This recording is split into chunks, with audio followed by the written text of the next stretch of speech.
itiga pew kira joroledo Allah saibo ba nyinga ko Muhammadu nam akoni yala jimen gera safi na ngwa bi na jisoro aya abafo ala ledu min ta je wuli la je bala nam abisa ka ke ni Allah akobari tubai gaw halakira domina nam o kera ni joya ina Allahu akbar yiri tu tungaw halakira domi je o safi na kle konondo shu konondo Allah ibi bolo kuru dibi kle fe dibi la hali ti bolo yi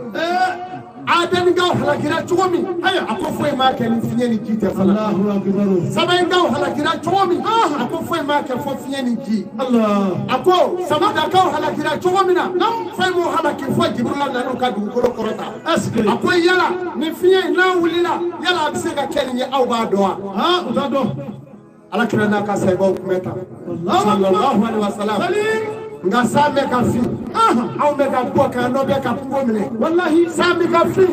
do be ka ala kuta sira mine wallahi same ka fi do be ka ta proso ko same ka fi suru ba do la bebe ala sosola same ka fi aw do ni ba kramo ay aw me nyoko puru jala aw me ala soso sira be ka aye saka ko lawa do ma ke dugu ko ati noro tu ateke a shekoro ti noro ito anyela bina noro alislame nam no de fawiye sanke me tafara kaba kala ala kira ka sayba sallallahu alaihi wasallam sali ya ni ga ko yala jebi wuli do jume ako nam ako ala de bo do anaka kira wallahi ala bo do anaka kira o fara pamina nam ala kira ko aya ako ka tamashe binani debe nam atamashe binani na bangera ka pesa batibu kukoloka apin kadala kiewuli dosira Allah ako kofe ne ala kira Muhammadu ne ti sawa flake dugukolo kono kaburu kono ne mando bebe so kaburu kono Allahu akbar kira dara kaburu kono bi asira sawa kile ani kemenani ko kira kemenani ani bilani ani saba ala kira dame kabru kono sallallahu alaihi wasallam atola kedro sanke me jurni doni kira e bi fo ni edo ndoda utuma yani jewuli che ebela jewuli misali yawe ale ta ma she bilani ni fo aye fale me du kono bebe Allah bebe aske akoni ya mamina selin ne ke bora ke baula seli wati bi say ay abi fo asera bela jele ma fo eska asera miniti taya je ya de awo dobi ya fle miniti saba dobi dobi ya fle ni ma se folo sa uba pousser kata fo ata tamaka wallahi akoni yo ye wati ko bi wati sabati mi fo wallahi akop mami ni ya ye hina bana sinima ni nyogonje sinima ti hina nyogona aya sinima ti magari nyogona ako bi wati ne fu obafo ala kan fleur mi la sisa ni eseli de sele ni fama ke ni wartivi ala hera bela jele dama nga bora palema mununa olu de fle umu kala yasoro olu de fle mamma lo bora soro olu de fle tobe kele tu ni alache olu de fle self ka fili tu bolo ne fama indale do sanga sora adale do eme bru kono adale do fila kono na balema fle ko wala nda do be do aseli ke tu bina Allah che ashebu ndo akop mamina nini sabati ya koloka akop bi wati ne fo wallahi akop mamina ni ya ye ala kira nana kwanga hile ala kira nana kwanga be akop ni ya ye be bana davio ni nyogonje mamina aya akop bi wati ne Allahu akbar seko amadu dik mobilile che interka bi se kamingi ye balema se ka atese ite no mo se ka minki ye ibalema tese atese wallahi ni ala je ibe misali ta jamana nga jamana dumamba nam fo atala ko jatigi jamana wallahi mebe malide doni doye nyogona bi ba futi ko jamana kele indra gale atma wati asabatira afoni yande mamina nam yobi nyebo ukake musoi musobi nyebo uyerakake tsaye aya okorati ibe chemanu nye o ba fe kukulo so ka buguru do ngulo la ina chemanu nye aya obu ku tigi ka ke bolo nye ni bolo koy hojumu ina chemanu nye ubeka ka muso ka tirikonu nyogo do ina chemanu nye ubeka nyebo ku dable ni rosaru ye wallahi ina chemanu nye ubeka fernini jabita ubolo la sabada ubeka ibe chemanu nye wati mununa ubi yala nyogo te foye fona kera musumanu ye subhanallah akoma wati sabatira no al-islamu ni wati munu falesa ala kira bafe sallallahu alaihi wasallam awati dafato do dugula sanfe koyi wallahi abna dafani ya yakmami ni tonali warala sigi nyogo ni nyogonje obi wati ndefo wente tieba wati de ya wati mi moti hire nyogona sigi nyogonyala obi tieba wati fo ya wati mi sebe mamru nye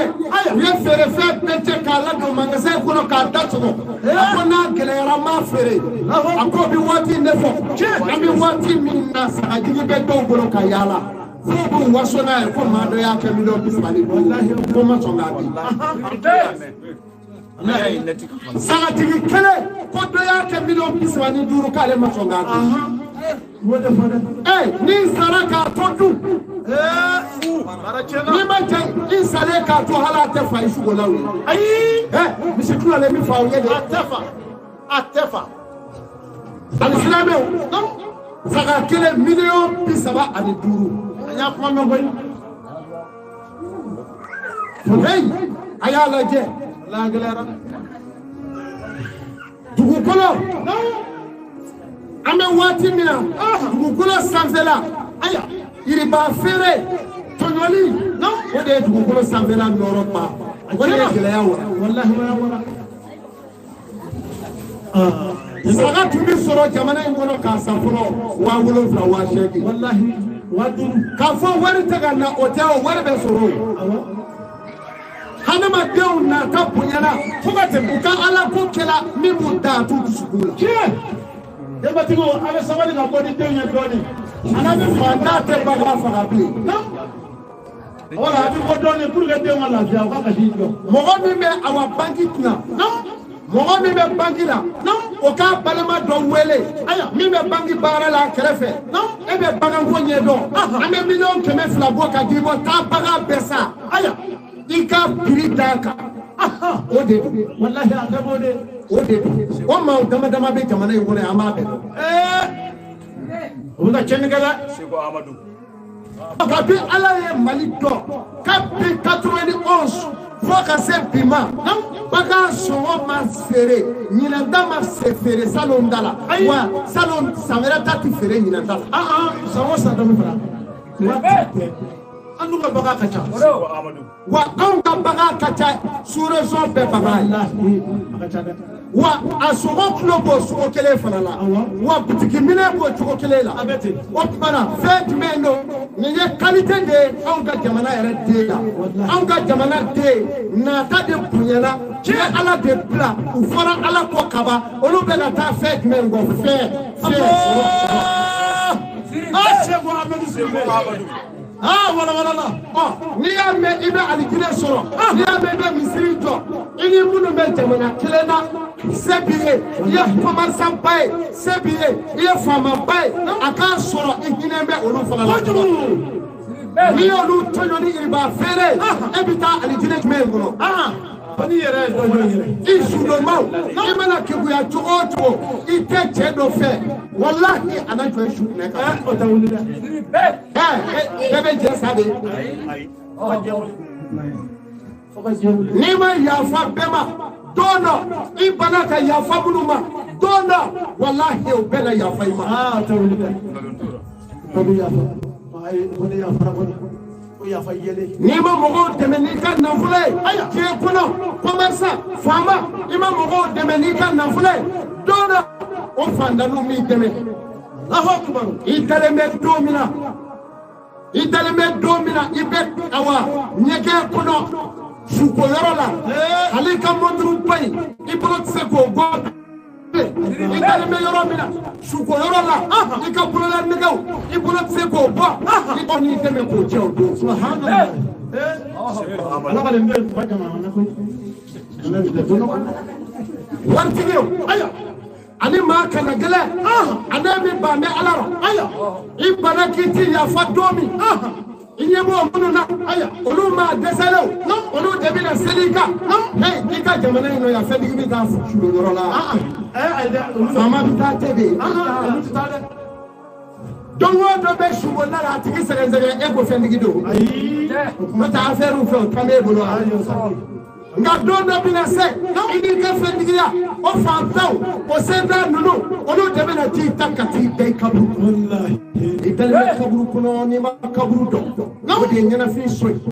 ni ba ni ma kabru do soy mo mi emi gara che ni bana ifurumusola ka tuno ni nobi be ka foni be kabru kuno kele musomi ifurula mami itungani itekungani mami na ni koranda na e bani chela ipole be ka free chevere ko o tuma na ki dala dondo dabiye suno tie kabru kuno ikili Allah c'est Mohamed Sirbi bana go bele wonu ga frage subhanallah amen wati mina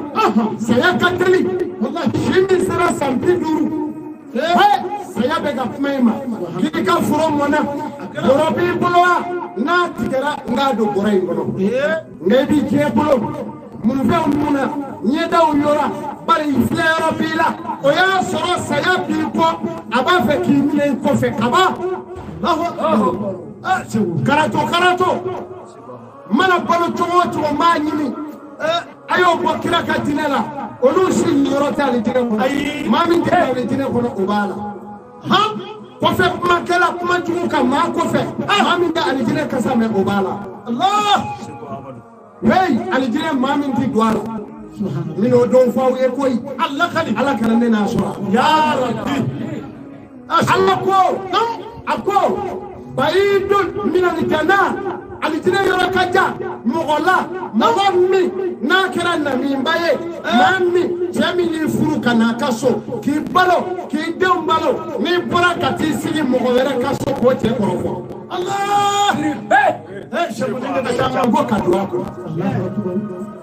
Allah ko alijina nam aye haramu ya mogoma aya mogomi na darila nam mogodo mogolera injini ka kafo ye nabi nawa Allah ala ko alikine kasaitan Allahu akbar ala ko alikine ka jamugola mogomi dona barola abi ma fo awye abi ko ma ka diongal fala na abi ga munu wada ka be ngalo na ko be ngalo da bi ko jete politiki wa subhanallah ko ta alikine kasame atame Allahu akbar alislamu ako alikine ka jamugola oye ambalaka doge nam woni be no tara manosa wani nyosa kana diu tena diuma ni kele dondo tena bi paki jo dokerasa kabisalo ne de bi dream malo ne dokete sa anga bati ko hali alikine kasa tar subhanallah Allahu akbar ga janga bom na de ako alikine ka jamugola nam mogo flami uye dala maka ufora nyongo uyu datige nyongo na utipma nyongo ve ako alikine ka jafla bela nimi kuma na min fe folo dro ala ko aye alikine kle do mo kaba Allah Allahu akbar ni do ni la min ke kra sabu do na alikine ko Ahmadu Allahu akbar bele bele alislabe aya jando na sayabi ne kele Allah binake aw nyina nawa saya kofe amma nyina koy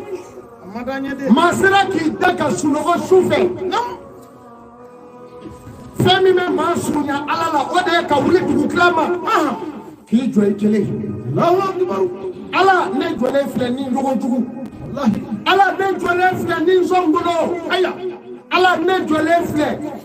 ne bana e ala ro mention na ode nze bi mo de ala wan fle dre aw toye munye bele alijine sorali la ukofe Allahu akbar sadako ala dona idale be kunga desa iterli walma fargani ki mina ya bane ka toye kono exeka suno ka gorondo faga shugo faga duguje Allahu akbar Allahu dubuke Sheikh Ahmad Sheikh no Al-Islamio. Aya. Ma bi shigo da. Awada. Mun ba do da. Nga shoote air flash no Europe. Anyo wallahi shoote air flash no Europe. Ni idona ki dai shiklaro. Saya ibi jefle kana kana labai koro. Allah ka laba kana yele ire ka je ka ta laba. Timsinga saya dole tongoro kabru dige fle foiti. No kera ne nga briefing be nga kola shita. Allah ibaka. Afrika sunogo ka saya toya.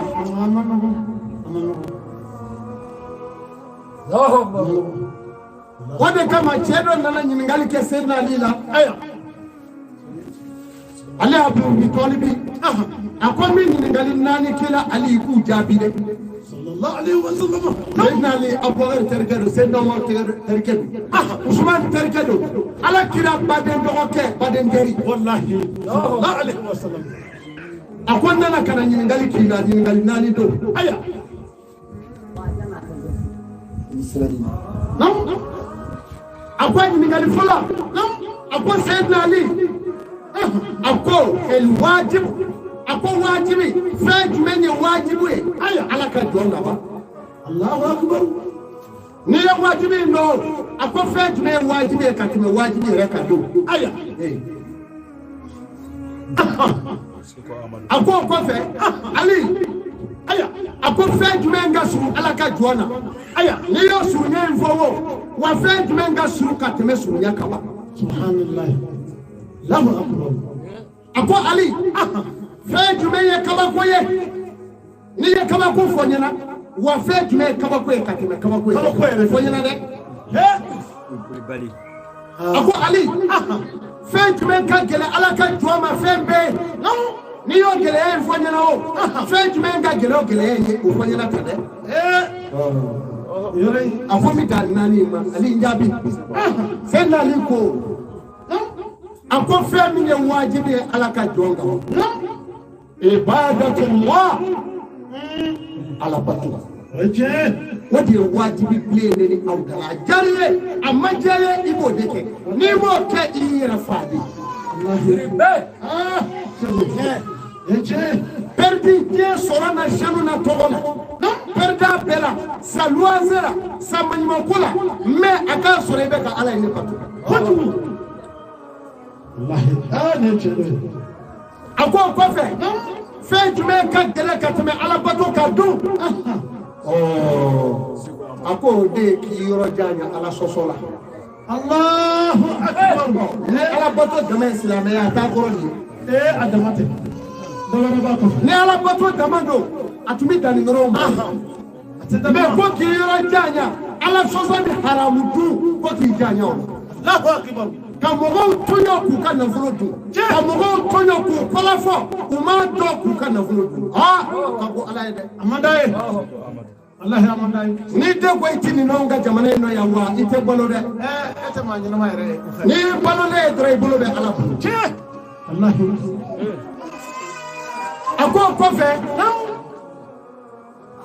ako fe tuenga su ala ka jona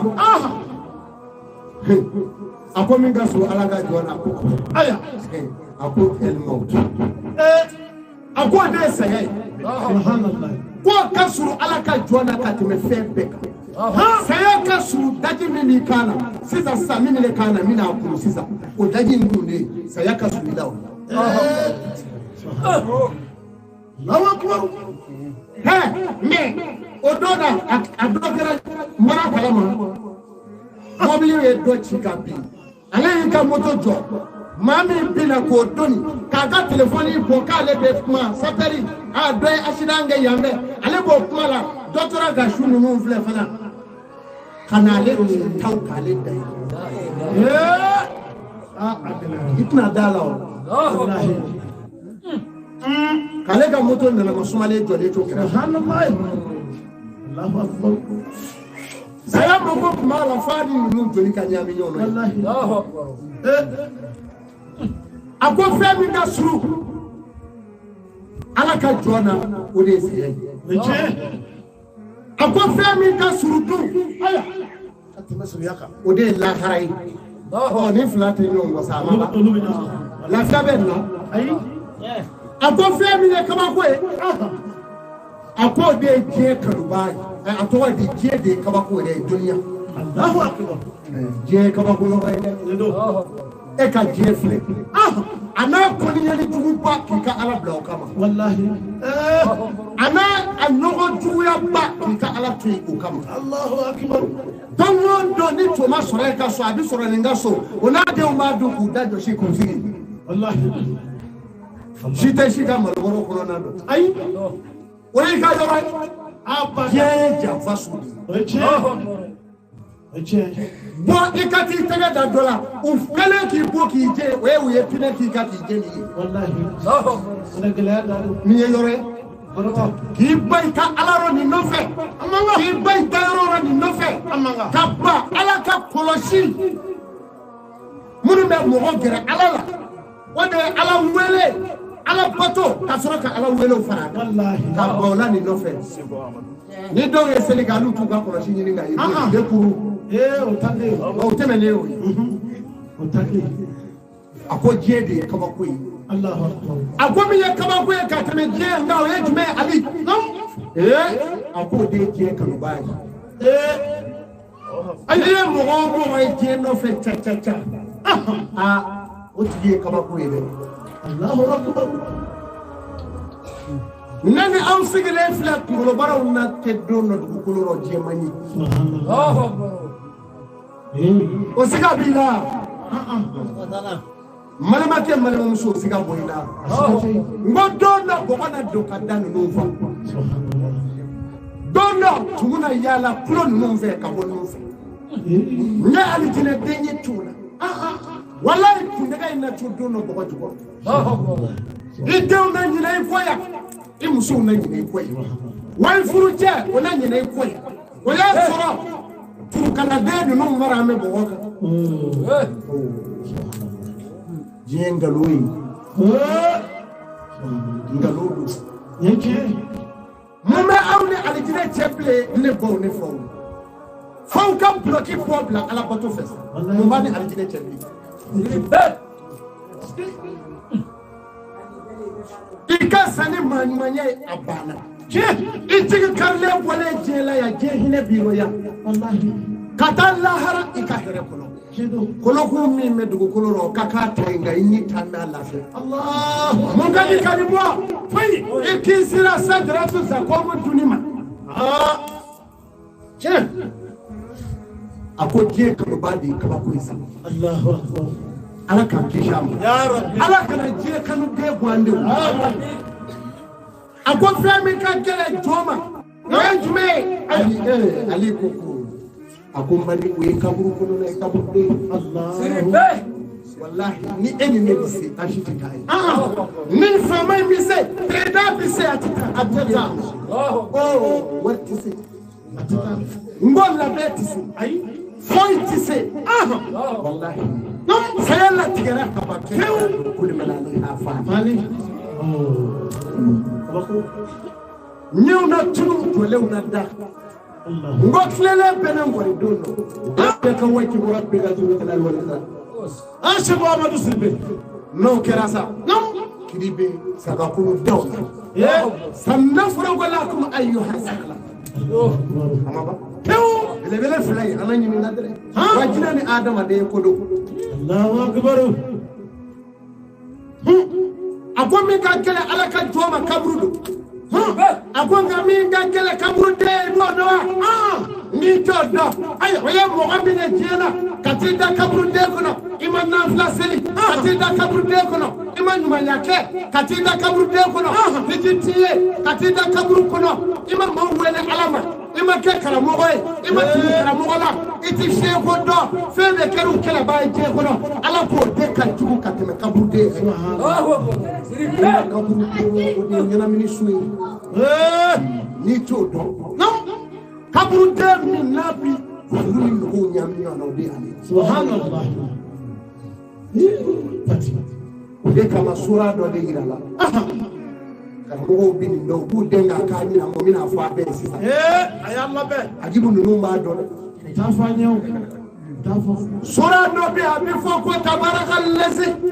biyadihi al mulku wa huwa wala doa allazi wakalaka li mawt li hayata liyabluwakum ayyukum hakasana amala sirba ni ye nuru shi kungolo la ima mori be kun suliza ko abina nga bulofo ni ye ni turushi kuna silame muso demsani kani turushi beto ka selinae kaburu kuno jangata bais ikasa silame ya nyumaka ode kodo da me ka fonya turushi e dati bo blogu do la okay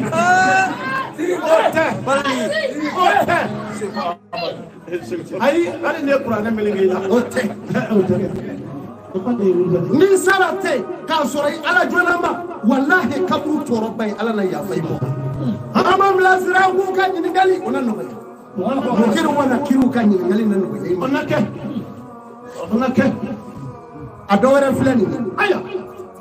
yashi ayo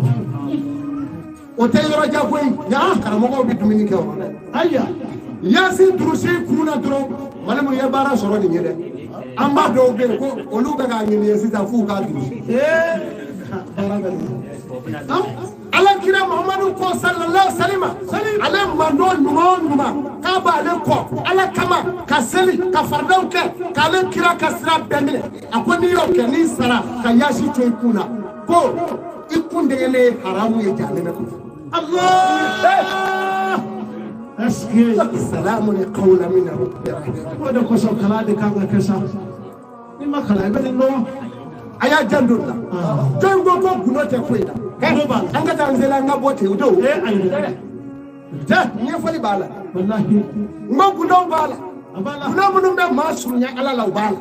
abala au kumini ndoa aya selika katwana nani sheko udo adi karamo udo ayu nyimi ngaba mume magere ala la unafe do fo otmana no amba fo ka barkada alhamdulillah karamo chera kaba no nebina la selike ka nyongri dodi muru mo ka do kanye akaka anana ya jumado anya yi mo odo le ka cha kenema akaka udela wallahi akara neni ngono mapma ne ka jumado seli anya la bato minge ya ne ta dikera awni Allahu akbar bari foga bara impa ne nyete fuila fo ala kan deme ami zavie mbuja wallahi la ijabi fana wa cheumbe mulo ali masa sulumana tileti temendai adayo ya sheko amadu awadirashi cheumbe mulo hali kambu musa ka cheutu kambu musa mituma akme mzikilizo misri wala wala fla ade ko ayo de to ko ni so wallahi juma bi misri do dayre du do la hayre ta Allahu akbar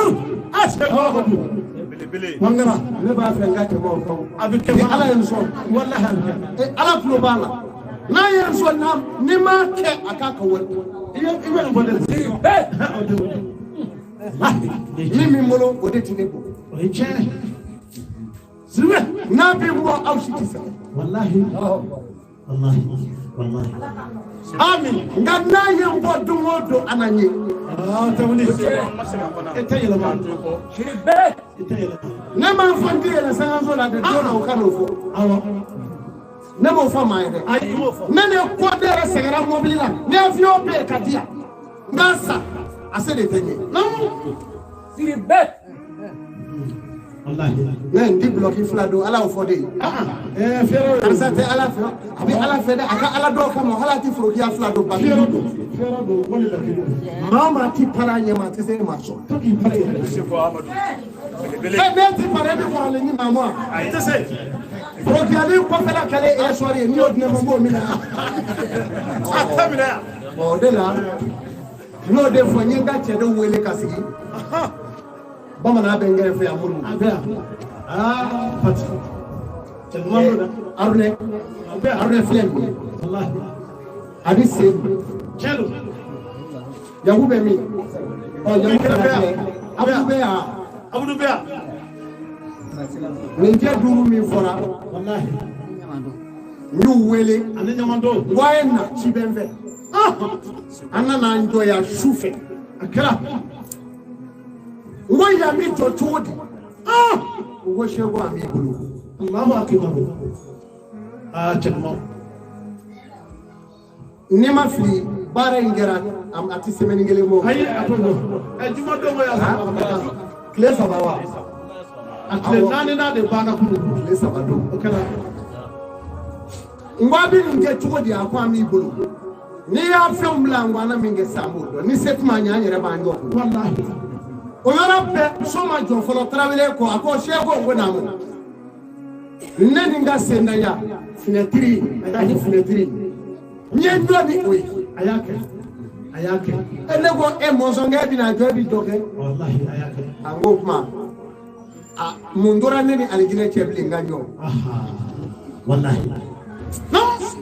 Anyanjo oyoro be toli gengela ni negatigi. Akera nana ngwata bi be joli mo yo fa no fare ko dawte. Akera. Daga doro mete ko ngoppo. Toli ni negada.